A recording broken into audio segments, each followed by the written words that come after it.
Greetings, friends. This is John coming back at you again. Not more than 24 hours since my first one. This is fun. This is addicting, and hopefully people enjoy these things. I don't know. Anyways, not a whole lot went on today. I got some laundry done, so that was positive. But and I downloaded Quicken, so maybe I'll get my finances in order. Maybe not. I don't know. Time will tell. Anyways, I thought that today I would talk about an author I am reading right now. I'm currently reading the autobiography of Benjamin Franklin. Yes, one of the founding fathers, Benjamin Franklin, was well known for his wit and his inclination toward scientific learning and understanding, and just being an all-around first-rate diplomat, politician, just an amazing guy. He can do lots of different things. I give it up for Ben. Anyway, he wrote what I suppose I might consider the very first self-help book, if you will. He had these 13 principles you could follow to become a better person. The goal being, of course, would be to be the ideal person, and it was very important to him to have a sort of moral program that had absolutely nothing to do with religion at all, which I mean, just fascinating, I think, to me. Is religion just, religion, they just sort of seem to try to claim a monopoly on anything that's moral these days, so. Anyway, I will read this following selection from Benjamin Franklin's autobiography that talk about the 13 virtues, so here we go. I wish to live without committing any fault at any time. I would consider all that either natural inclination, custom, or company might lead me into. As I knew, or thought I knew, what was right and wrong, I did not see why I might not always do the one and avoid the other. But I soon found I had undertaken a task of more difficulty than I had imagined. While my care was employed in guarding against one fault, I was often surprised by another. Habit took the advantage of inattention. Inclination was sometimes too strong for reason.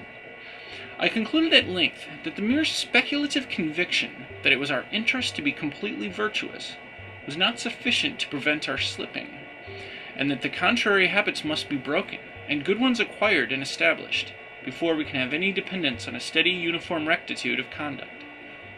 For this purpose I therefore contrived the following method. In various enumerations of the moral virtues I had met with in my reading, I found the catalogue more or less numerous, as different writers included more or fewer ideas under the same name.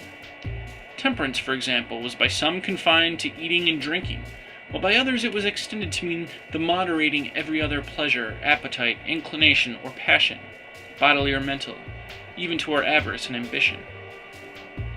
I proposed to myself, for the sake of clearness, to use rather more names, with fewer ideas annexed to each, than a few names with more ideas, and I included after 13 names of virtues all that at that time occurred to me as necessary or desirable, and annexed to each a short precept, which fully expressed the extent I gave to its meaning. These names of virtues with their precepts were, number 1, temperance. Eat not to dullness, drink not to elevation. 2, silence. Speak not but what may benefit others or yourself. Avoid trifling conversation. 3, order. Let all your things have their places. Let each part of your business have its time. 4, resolution. Resolve to perform what you ought. Perform without fail what you resolve. 5, frugality. Make no expense but to do good to others or yourself, i.e., waste nothing. 6, industry. Lose no time. Be always employed in something useful. Cut off all unnecessary action. 7, sincerity. Use no hurtful deceit. Think innocently and justly, and, if you speak, speak accordingly. 8, justice. Wrong none, by doing injuries or omitting the benefits that are your duty. 9, moderation. Avoid extremes. Forbear resenting injuries so much as you think they deserve. 10, cleanliness. Tolerate no uncleanliness in body, clothes, or habitation. 11, tranquility. Be not disturbed at trifles, or at accidents common or unavoidable. 12, chastity. rarely use venery, and I think he's talking about getting it on, but for health or offspring, never to dullness, weakness, or the injury of your own or another's peace or reputation. 13. Humility. Imitate Jesus and Socrates. So yes, there we go. That was Benjamin Franklin with his 13 virtues.